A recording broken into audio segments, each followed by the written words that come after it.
think we are done with provisional. We're gonna add the C or pass.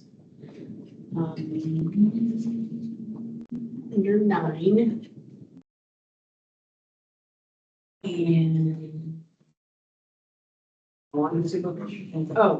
And I added, because we are allowing them to get the license without having their passing score for the EIPA, I added an 11 and 12 that we have in education. It says if the applicant has taken one of the required EIPA exams, but has not received the results of the exam by the time the applicant submits the application, the applicant must attest to having the EIPA exam, have to take an EIPA exam, to not having received the exams. And then, as a condition of renewal, the license holder must fulfill the renewal requirements and submit HLO proof of receiving the passing the EIPA exam.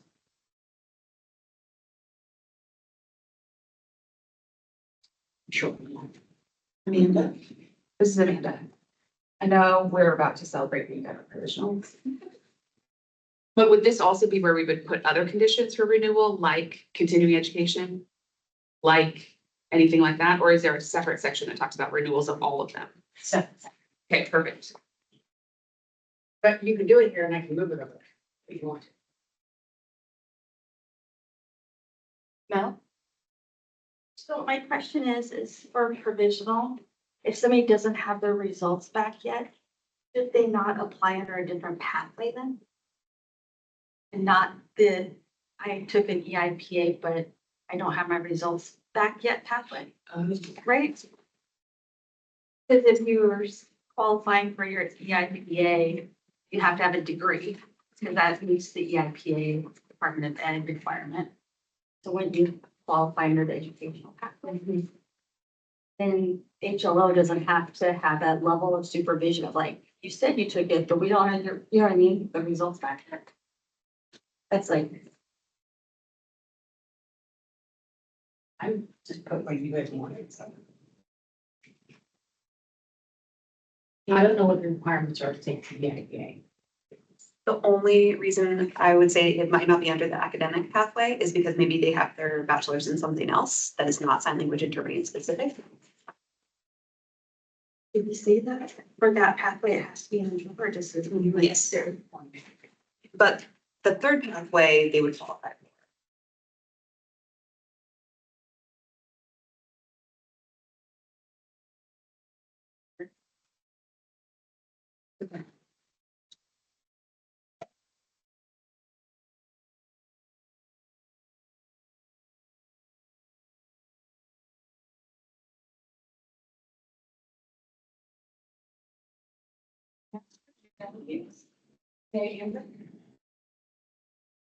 Never mind.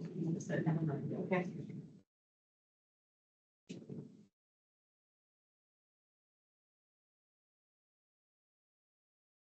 Sorry, Sandy, would you mind reading the language that you had to add what you put down? Just taking notes. If the applicant has taken one of the required EIPA examinations listed in subsection 7 of this rule, but has not yet received the results of the exam, actually, it's right here on page. Oh.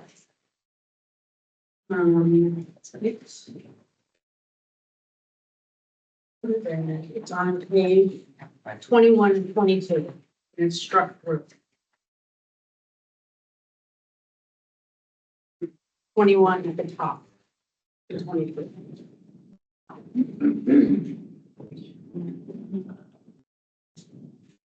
Thank you.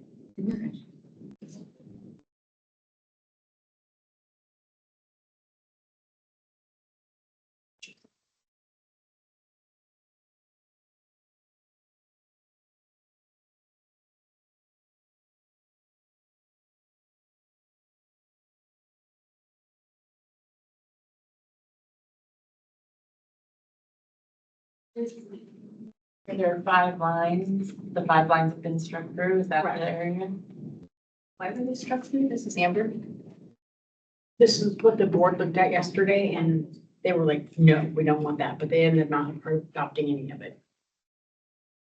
Why struck through it? I don't know why. Yes, Heather? The board didn't want it in the education license. But it would be the same language in the provisional.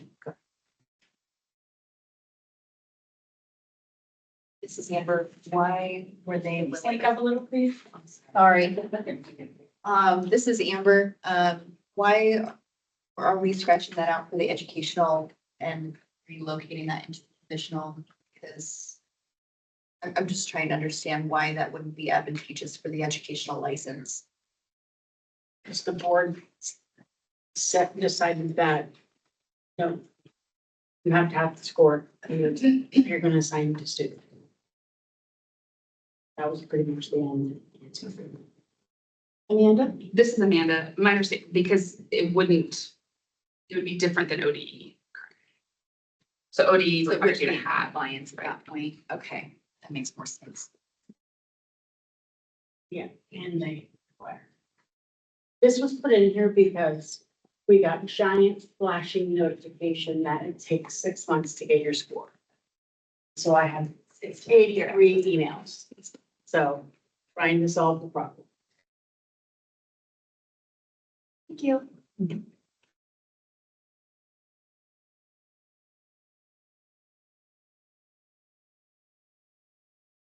Amanda? Amanda, no, I have. If we put it there, would that do any harm?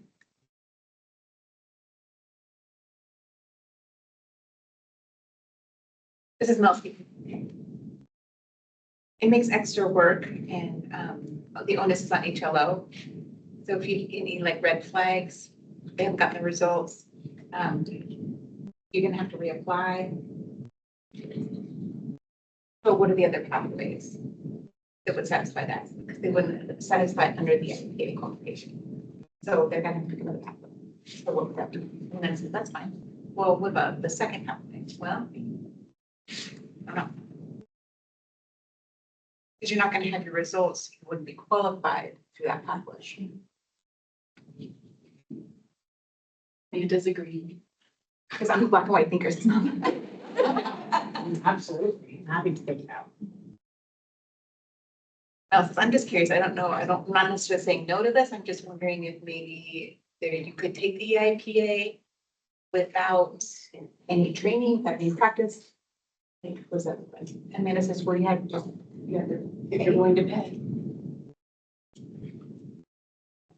No. I said, I agree. But, well, there's no protection for the deaf community in that. So anybody can take the test without any training, without any workshops, without anything. Darcy's saying yes, but you could, but again, the EIPA screens out looking at their skills. See if they can actually, I think they do a good job of screening people out according to their skill level, both in voicing and in signing. So it's equivalent. It's a nationwide examination. So I've been involved with developing the EIPA a while ago when it was 25 years ago when we started requiring the 3.5 EIPA or above. And that was the minimum then, 3.5. And so most states do have that requirement of 3.5 and it's slowly shifting. 4 states are shifting to 4.0. And that's black and white. And so we should follow, I think, what's been established in the law. Now it says, so if you don't get your results yet, you're waiting for your results, can you still apply for the license or not? So, I mean, so yeah, this filtering out is gonna be important, but at the same time, we need to like protect process. So if you haven't got your results out, maybe you can do pathway 2. So maybe this is pathway 1. Then, so you've got to be able to prove something. So if you don't hear anything back from the EIPA, it's maybe you pathway 2, but again, there's no protection. We do that EIPA. Darcy's saying if you get the generalist license instead, or if you sub out, what? Technically, could you sub out maybe for the school districts? Or if you don't have a 3.5, can you sub, or will you be eliminated from the list? like Lori was saying and Christy was saying, we have to find a way. If you get below a 3.5, then what happens? Your position, if you get a 3.5, okay, great, then you have a job full time, but if it's lower than that, technically, again, this isn't in general, this is not.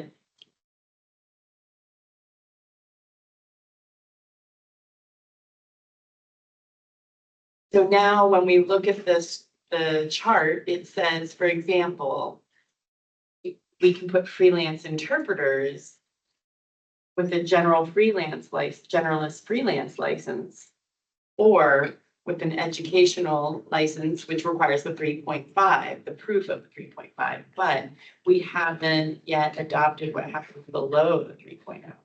So if the person is willing to get their generalist license, So certification, yeah. Then the school systems could hire them as a freelance interpreter temporarily.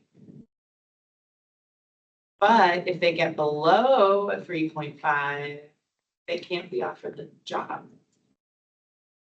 So would they continue to be hired as an interpreter in the schools if they haven't received a 3.5? That's another factor, something that we will experience. The schools, they're hiring educational interpreters, so I'm wondering if you consider that. I've opened a can of worms, I know. Yes, Amanda? Amanda? So two things. So first you have the provisional group. And what Tammy was just, Sammy, what Sammy just says. Your hands off. So what Sammy was just saying, you could add a comment in there about having a provisional license. If you take the IAPA, but you haven't got the results back yet, you can still get the license, doesn't matter. So you have 1 year to renew. And you don't have the results, then you can't get the license at that point. So what Mel is saying, like, if you haven't gotten the results yet, and you still want the provisional license, you can still apply for this one, the first or the third pathway. So if you've got the provisional license, that's for the provisional license. So like, if you've got an interpreter in the educational setting, with a generalist, which we have here. But ODE says you have to have a 3.5 or above to get it certified, or RID. So that's something different than the EIPA. So there's another pathway for that. So in theory, there is, but there's a lot of overlap. And there is definitely handworms and worms are running around. Yes, Natalie? I just wanted to clarify if the lines that you were adding, were those added to path number 2 or path number 3? It's just On its own? We're going to take a moment to switch interpreters.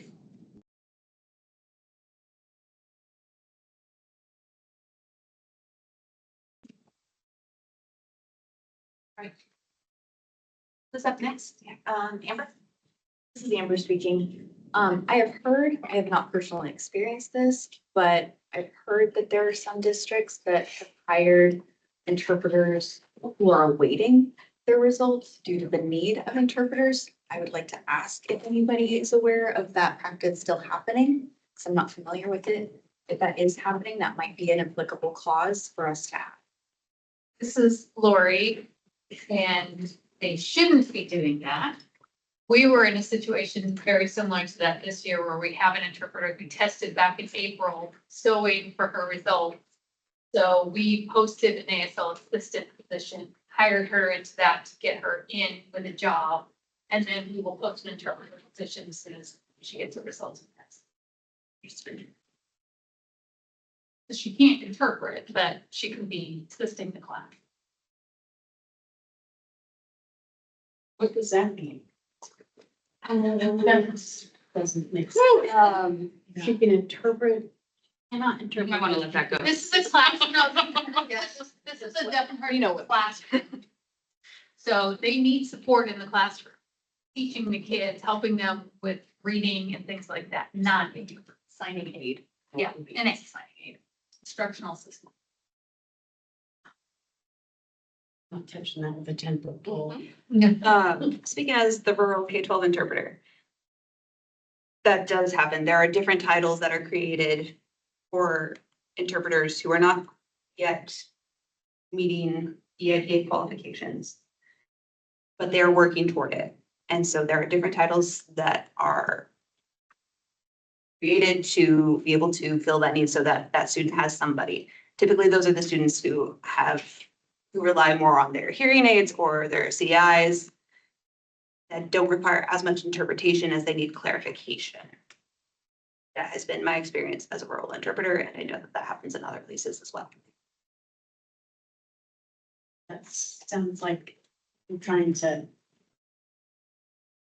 That didn't. Not making more problems for myself.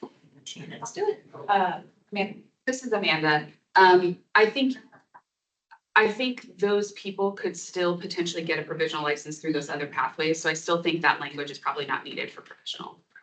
Like, have a score and go the score route, or go one of the other routes. And I saw a lot of agreement, just in case. Do you have a comment? This is Mel. I think, Sammy, the can of worms we're not opening, that I really am not commenting about, is why I understand why. the deaf community I has understand pursued each our licensure. Yeah. Yep. Yeah.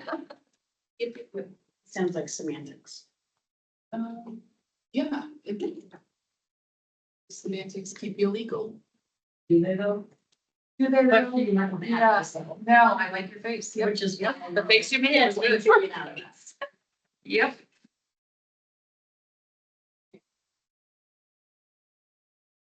Yeah, hey, Mel. We want to go to animals? Yes, supervisor required. Oh. They're supervising for required. It's not supervisory license, it's supervisory requirements as it relates to provisional. Oh, Yeah, so flip back. No, just one page. That one. But it doesn't have to be, no, not my excitement. I just wanted to point out, because I mean, I know that it's about the education piece of it, but this one is just for the provisional, which they cannot work in education. Without the educational, so, you know, if this is like the lowest level, yeah, so. I'm just saying, like, if we want to have that, I mean, if we're gonna have like new interpreters, they cannot do, they help us with other things. You know, they're waiting for that, maybe they can do like Act 3 or something. Yeah. Yeah, but I just wanted to point out that it's not for the educational, it's for the provisional, so.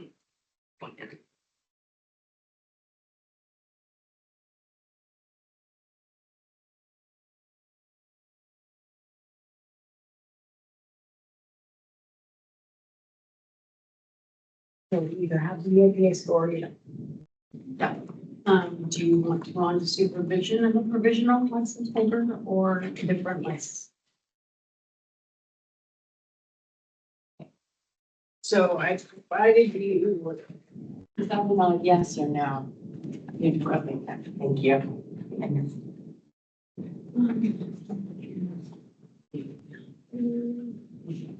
It's going to be.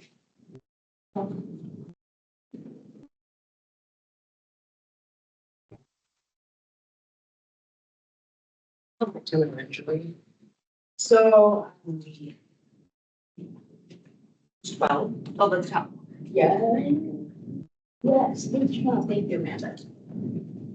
Well, it's real short.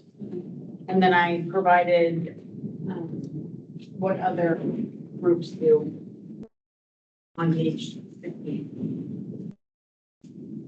Page 16, you said so? Correct.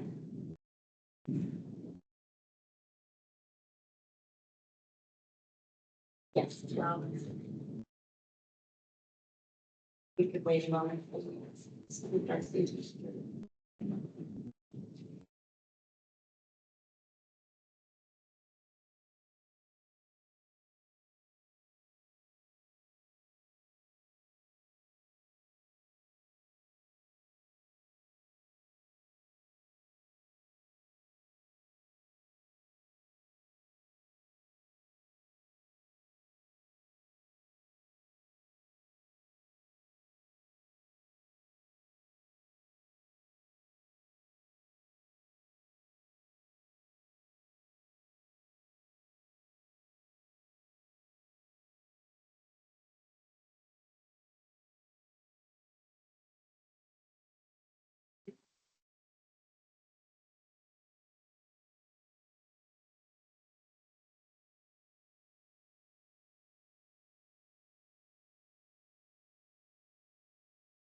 Yes, Caitlin or Amanda, I don't know who was first.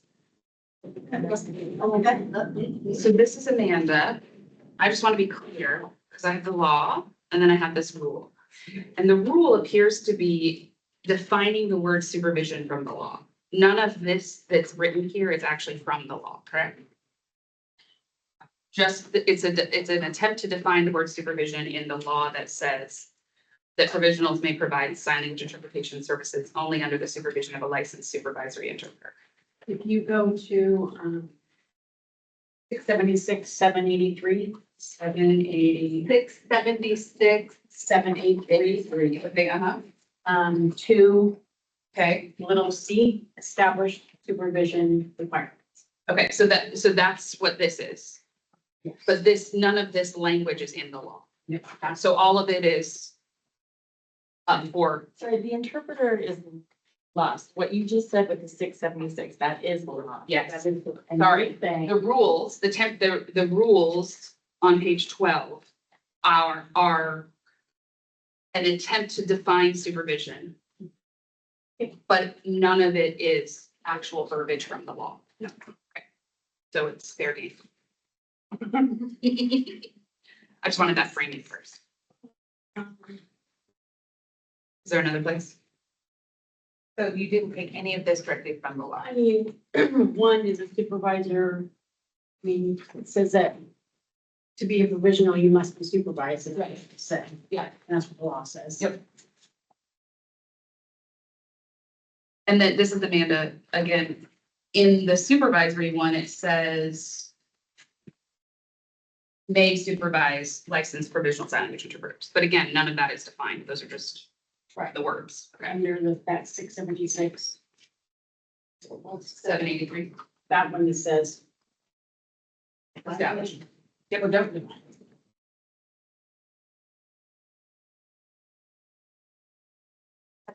Or excuse me, Caitlin, and then Heather. Oh, shall adopt rules. That's Okay. adopt rules. Yep. Defining supervision. Yep. Establishing supervision. So my very first concern is with number 4. A supervisor is responsible for all matters related to the SLI.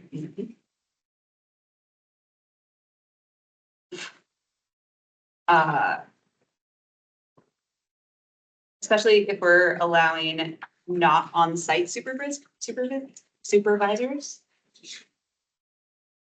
There's no way that that is realistic or helpful.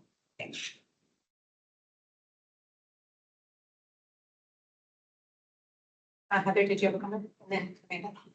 This is Heather. So just a clarification, I think in regards to subsection 1. Yep. Is from what the law requires. There's only 2 Oh, you're talking about, types yep. that can Yep. supervise. Yep. Currently. Mhm. And then that changes over time.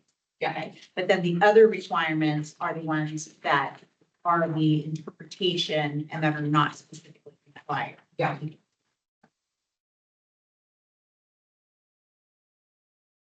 This is not, yeah, could you clarify again, please? That was. Sure.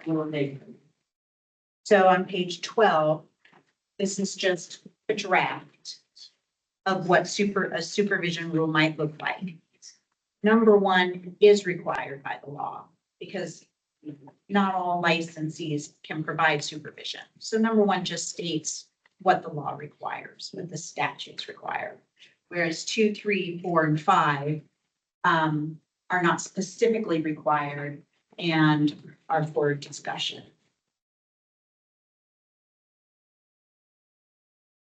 So this is Amanda and I concur with Caitlin. And I would actually start in 3, where it says a supervisor must exercise management, guidance, and control over the activities of the sign language interpreter, and then be responsible for all matters. That's insane, on the face of it.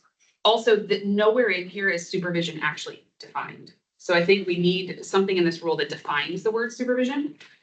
What activities there are, what it is, what it isn't, and then whose roles are what.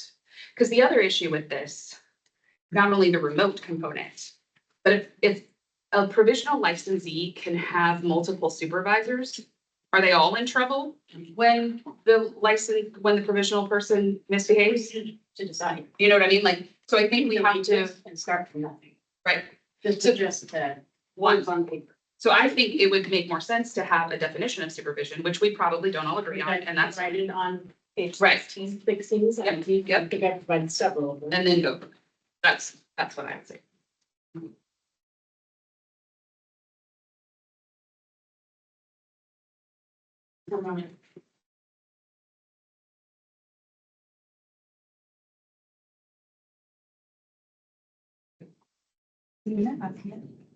This is Tina.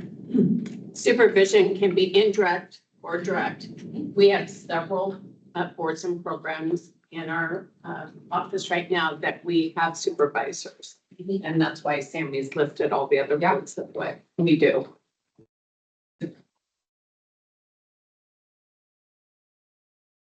Or excuse me, Anna, but. Remember correctly. Reason we wanted supervision, You have to speak up. the reason we wanted supervision was to help bridge the gap from recent graduates to become still. That was kind of the intent, was to be a mentor, provide guidance, feedback. So I just want to please frame.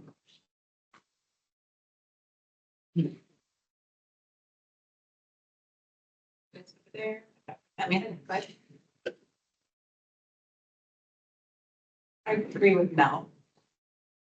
The supervision, supervision interpreting under the law. Agency dissemination for page 16. That's 2 things. It doesn't mean supervision, direct supervision necessarily.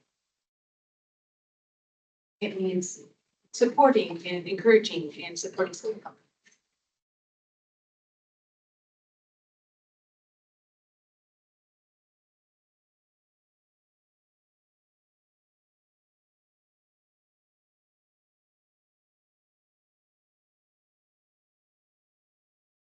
Amber? Sorry, this is Amber. I have a question for Heather. Is there any, we're still learning the legalities of this stuff. Is there any definitions by law of what supervising means in field of like just legal jargon in comparison to what our field means it to me? Is there any specific definition in the law? So this is Heather. Allison's in love.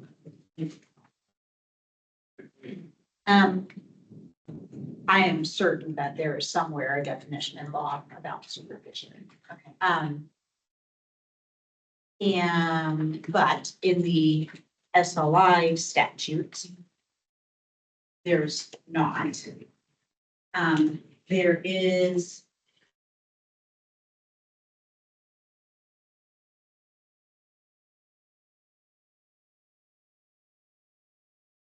So if you wanted to look at other laws for definitions, we can do that.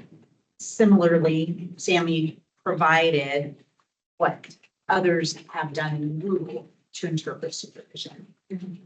And with any of the sign language interpreter statutes, you still need to stay within the intent of what the legislature meant. So we can always go back and listen to legislative history and see if the legislators said anything about what supervision meant to provide more direction and make sure that the rules are in line with the statute. Statutes words do not define supervision or SLI. Thank you. Moment for the interpreters.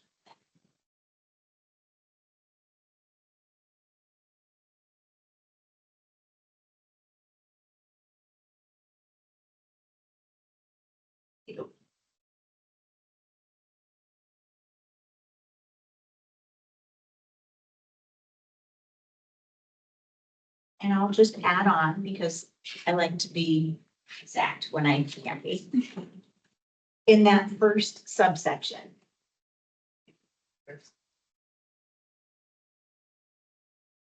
The end part that says with no current or pending disciplinary action, that's not in the statute, but that's normally what HLO would put in a rule. So unless you have a real concern with that, that would just be a normal piece. That is not in statute.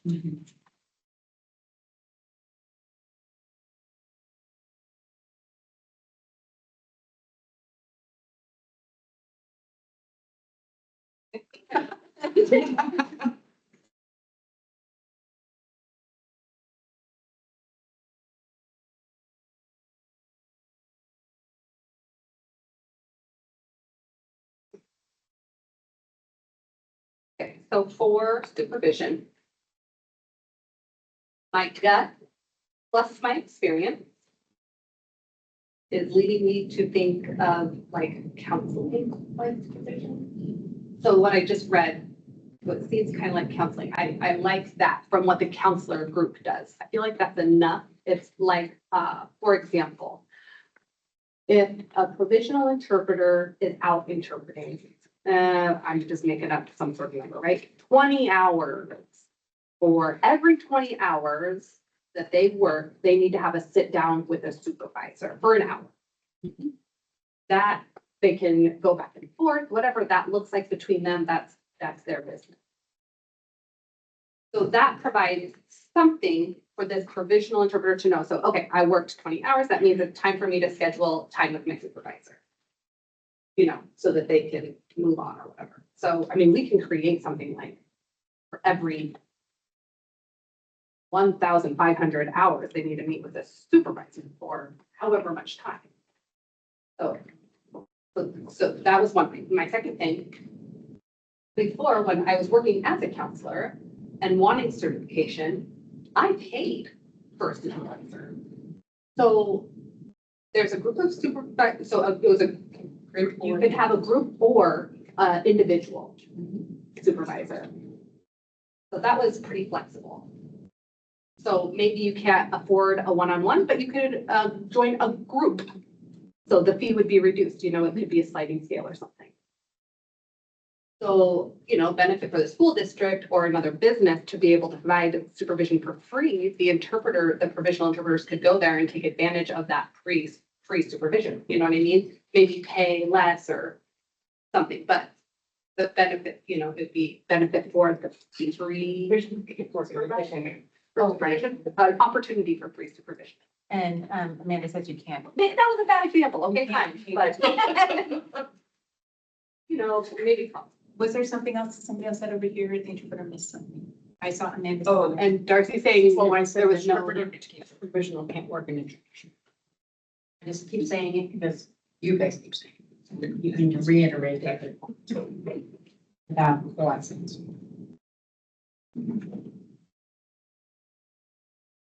Right, okay, Amanda.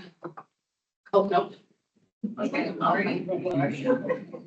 This is Lori, and I guess my only thought about that is just a reminder that we don't really have a good way for provisional interpreters to establish who the available supervisory interpreters are. We have a database that will populate the names of people, but there's no contact information that I remember as to how to reach out to those people. So we have rural districts and provisional interpreters who are desperately needed, and they're gonna be sitting there going, I don't know who to reach out to get this. Yeah. Caitlin, and then Caitlin, and then Tina.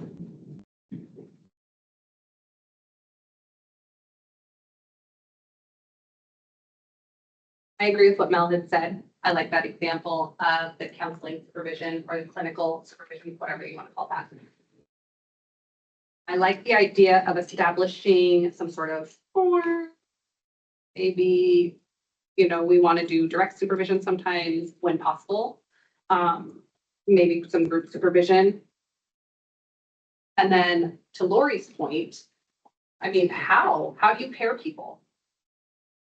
I think that's a communication issue, and I feel like we can help with that as a community, to establish a way to get the word out, how to clearly explain, like the legalese of all the stuff. So I think that is a good point. And I feel like we can get that communicated, but we really have to, so the payment part is hard. If we are negotiating payment or things like that, it has to be worth it for someone to provide supervision. We have to consider that. Or people are, there's not going to be any supervisors left after a while. Go ahead, Amber. Wait. Caitlin first. Sorry. So then Tina and then you, Amber. Caitlin. Yes, provisional licensees can't work in education, but plenty of educational interpreters are also doing provisional community work. Just be aware of that.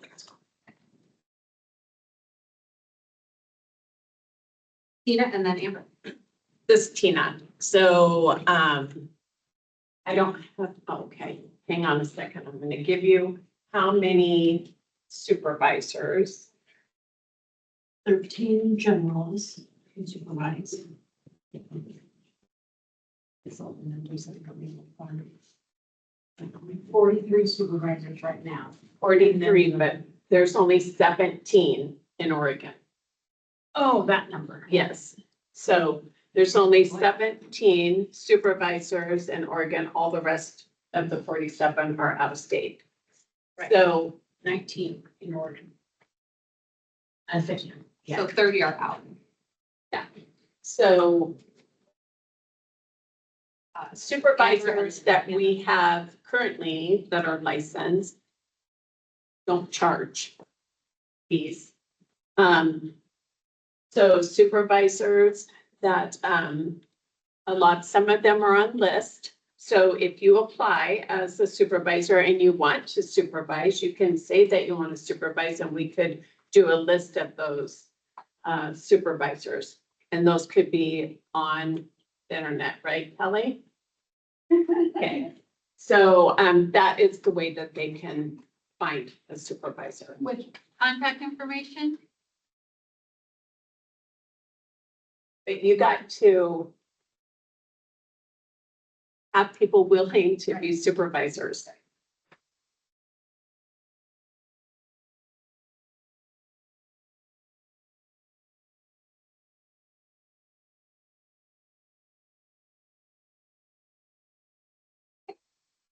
Amber.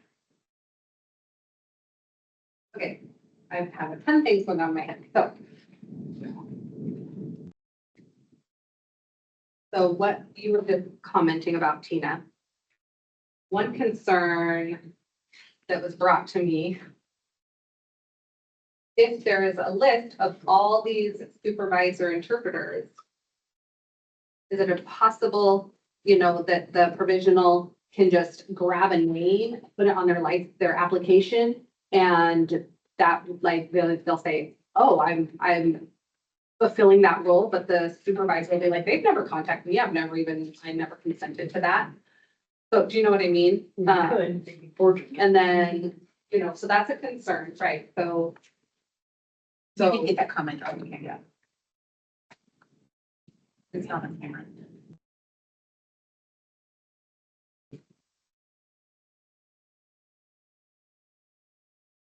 So that was one thing. Also, I love the idea that we could have an actual sit down time with a supervisor and a provisional interpreter. Again, that's the goal, right? We want to encourage more interpreter development. We want to increase skills. I'm just curious how that process looks and how we get that written down. I've thought about one option for that. I mean, I'm looking for your guys' opinions. I'm wondering if, like, how can we document? How do we regulate that requirement? The one option I'm thinking of is having an attestation or from the supervisor interpreter saying, yes, I have completed a specific amount of hours and have met one-on-one or as a group for the supervision. So what could the doctor, one idea that I had, so how do we prove that the supervision hours are actually taking place? And then, is that a good question? Tina, did you want to answer that question, Tina, to Amber? Yes. Please, go ahead. And then Amber, is that okay, Amanda? Yeah. That she does that first? So this is Tina. We already have this in place. We have forms for other indirect and direct supervision. And you can't just pick somebody to be a supervisor. The individuals would have to talk to each other, but they would have to fill out a form that they both sign and agree that they're the supervisor. They send it in to us. We put it in the computer of who's going to be the supervisor over that person. Then you guys, there will be amount of hours, say, or years that they are being supervised. And then there will be forms that you have to fill out. I mean, that could look like anything. We have some that have 1,000 hours, so they fill out each form. Both sometimes initial it, or it's just the supervisor that does it. And that form is sent in to us at the time that they're done with their being supervised. And then that information is entered into the computer and then they're done. So Ready for the next license. yeah, and then they move on to the next license. Obviously, it's the interpreter's skill. Then it'll be Amanda. One, two, three. So this is Amanda. I have a follow-up question to Tina and Sammy about the number of supervisors. So you're talking about supervisors right this second, which we know includes the waiver and that sort of thing. How many were there when it was temporary? Which might be an overinflated number, I totally get that, but how many was it then? Any idea? Like a few. Yeah, let's pull it out.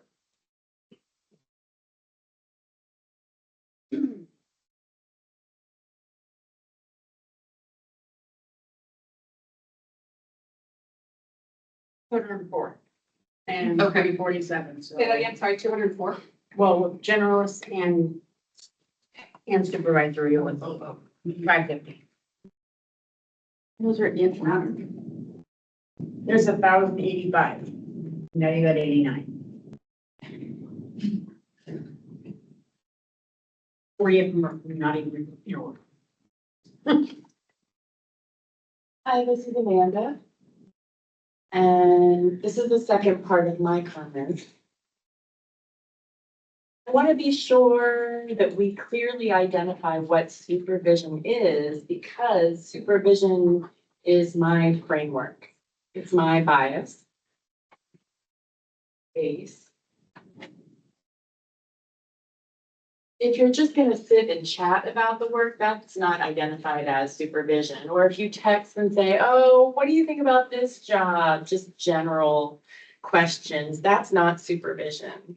Supervision is constructive discussions about decision-making, ethics, about being a good fit for a consumer. And you're looking at samples and you're analyzing them together. It's not just sitting and talking with my team after the job, debriefing. It's not just a light, I don't know exactly how to describe it, but there are parameters that you have to follow in order to call it supervision. So I would really like to define that.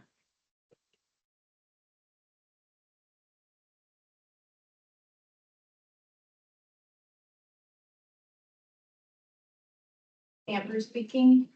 Um, second that. And also want to put on the docket too, I noticed that we keep saying there are X amount of supervisory interpreters in Oregon. So I'm wondering, are we allowing do supervisors must reside in the state of Oregon in order to provide supervising services? So I just wanted to open that question up too. Go ahead. I think that is this is Mel, to be commenting on that piece. Because we, in one formation of this said on-site or direct supervision. So I think that implies to here in Oregon doing on-site supervision. That's, I'm thinking about that.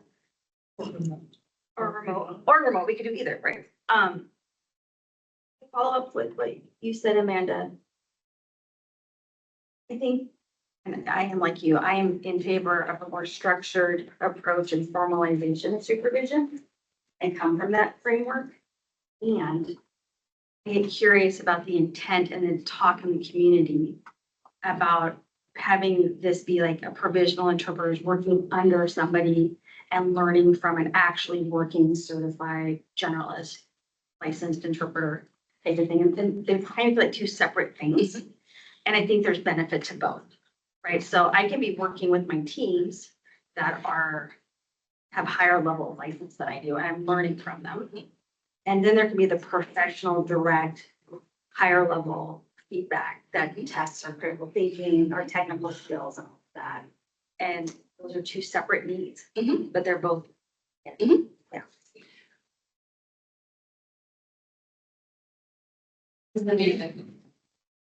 Sorry, did I talk about something? Nope, this is Amanda. Yes, and I think the kind of framework we would set up or the form would include direct, and there would be, that would count, you know, if you're working with someone, along with someone in that kind of apprenticing kind of way. And then also group supervision, also individual supervision, group might be more affordable, like you were saying earlier, right? And it will kind of be shaped as we kind of go along, but I think it needs to be more than just, yeah, we stayed 30 minutes after our gig, right?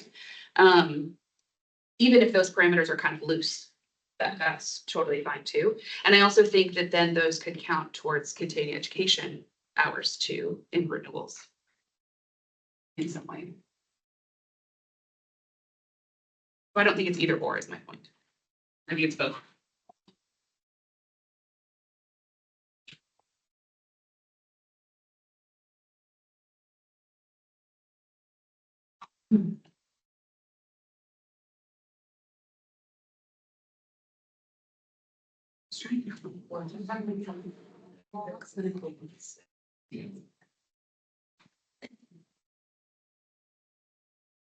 Darcy speaking. I think it would be nice to get an outside perspective. We're talking amongst ourselves and I feel like we need a fresh perspective. Oh, that's what we need for the state supervision. And so in Oregon, how many deaf supervisors do we have for the deaf interpreters? There aren't many compared to the number of deaf interpreters compared to out of state.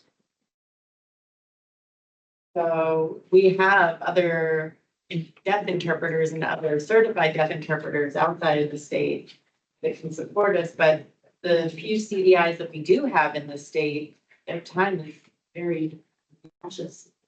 So I'm just throwing that out there. I would really like to see the supervision could come from within the state and out. Amanda says I agree.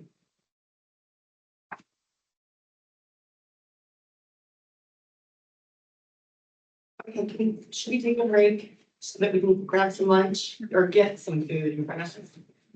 Short recess? Yes? Very good.